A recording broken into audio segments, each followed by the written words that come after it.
Assalamualaikum warahmatullahi wabarakatuh. Bagaimana kabarnya hari ini anak-anakku sekalian?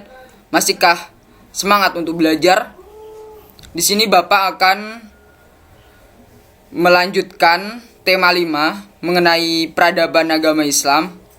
Sebelumnya Bapak akan menanyakan kepada kalian apakah masih ingat tentang materi minggu lalu tentang tema 5 mengenai peradaban agama Islam dalam sub tema periodisasi sejarah Islam dan masa kejayaan Islam.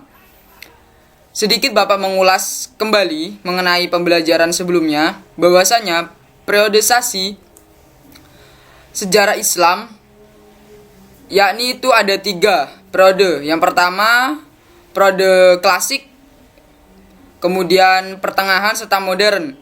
Pada periode klasik di tahun 650 sampai 1280 Masehi, sejarah Islam mengatakan bahwa masa kejayaan Islam terjadi pada tahun tersebut, pada periodisasi tersebut.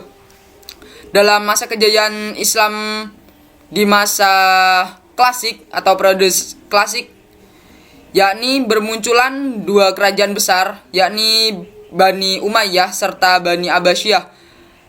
Serta dalam kemunculan kerajaan tersebut juga bermunculanlah tokoh-tokoh Islam, cendekiawan-cendekiawan Islam.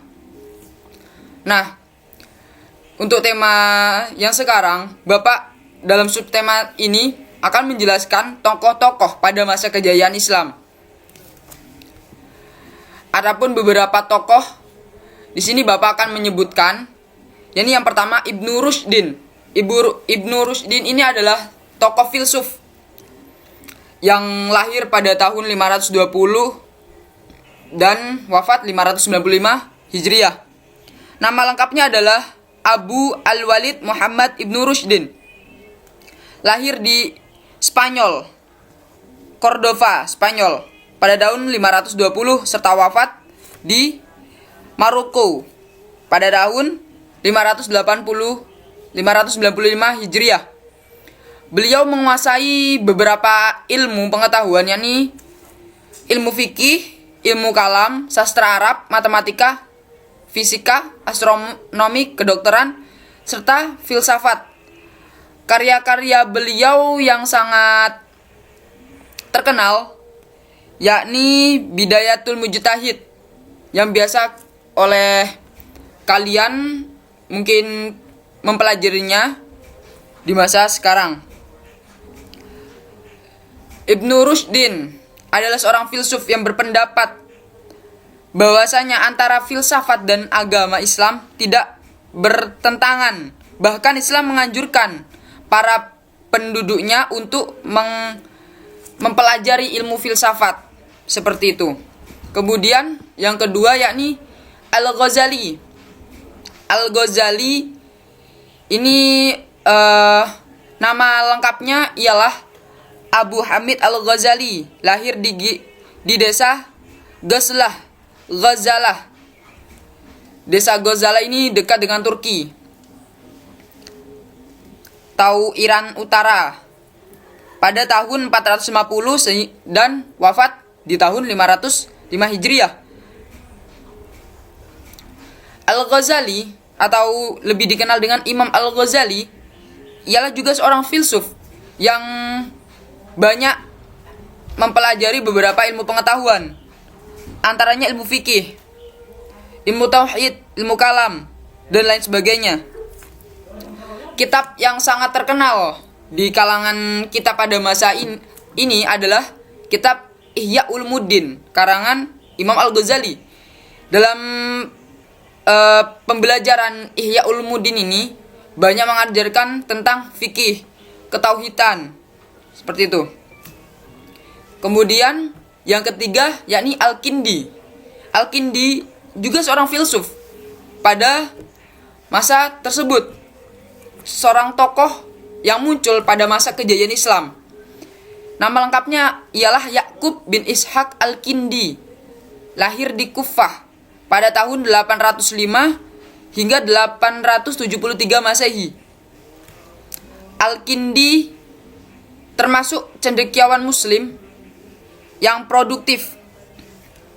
Hasil karyanya di bidang-bidang filsafat, logika, astronomi, kedokteran, ilmu jiwa, musik, dan matematika. Beliau berpendapat tentang filsafat bahwasanya antara filsafat dan agama tidak ada bertentangan karena sama-sama membicarakan tentang kebenaran. Beliau juga merupakan salah satunya filsuf Islam dari Arab. Ia disebut filsuf Arabiyah. Kemudian yang keempat yakni Al-Farabi. Al-Farabi ini juga termasuk tokoh atau cendekiawan muslim yang muncul pada masa kejayaan Islam di tahun 1250 Masehi. Nama lengkapnya ialah Abu Nazir Muhammad Ibnu Takhan Ibnu Uzlah Al-Farabi, lahir di Farabi pada tahun 872 dan wafat 950 Masehi. Beliau ini keturunan Turki. Al-Farabi meneladani berbagai bidang ilmu pengetahuan, antara lain ilmu logika, musik, metafisika, ilmu alam, biologi, astronomi, dan lain sebagainya. Di antara karya beliau ada satu karya yang sangat terkenal yang berjudul Ar-Ra'yu Ahlul Mazhah wal Fadlah, pemikiran tentang penduduk negara utara.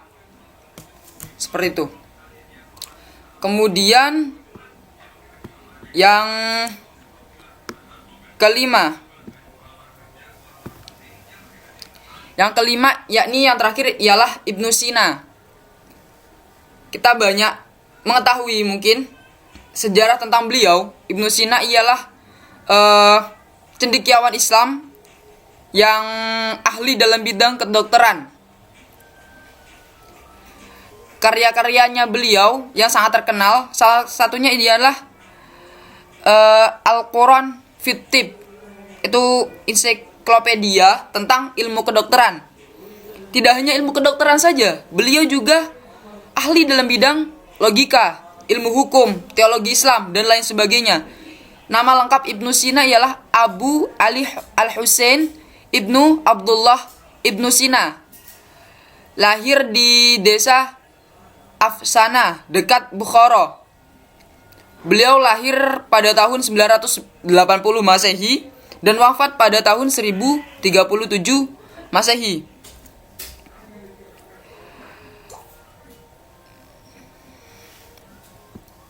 Itulah beberapa tokoh-tokoh pada masa kejayaan Islam.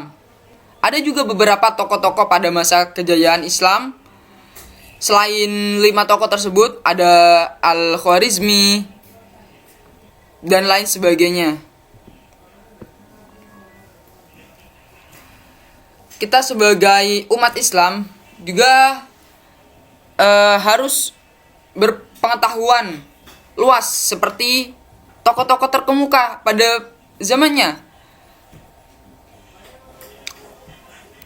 Mungkin dari kalian ada yang kurang difahami, bisa komentar di komentar video ini. Mungkin itu saja yang bisa Bapak sampaikan. Kurang lebihnya Bapak mohon maaf. Assalamualaikum warahmatullahi wabarakatuh.